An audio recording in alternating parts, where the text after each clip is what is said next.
How to link Android phones to Windows 11. Hi everyone, this is Kate here and welcome back to the channel. And on this video, I will guide you how you can link your Android devices to your Windows 11. So without further delay, let's get started.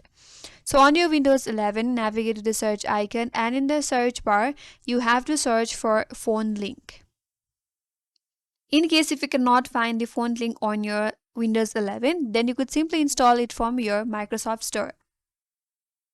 Once you see this kind of interface in your device, you have to select your device to get started. Here I will just select the Android. After that, a QR code will be displayed in your interface.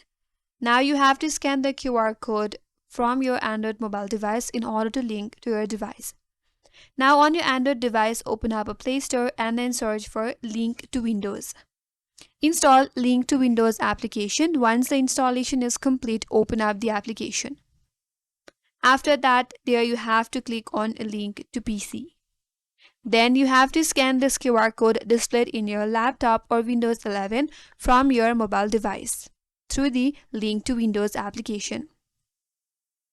After you scan the QR code, you have to provide all the necessary permissions for the application in your mobile device. And once you're done with that, your Android mobile device will be now linked to your Windows 11. That's it. That's how you can link your Android mobile device to Windows 11. And that's all for today's video. Hope this video was helpful, and if you're new to our channel, consider subscribing. Thank you for watching and stay tuned for more videos.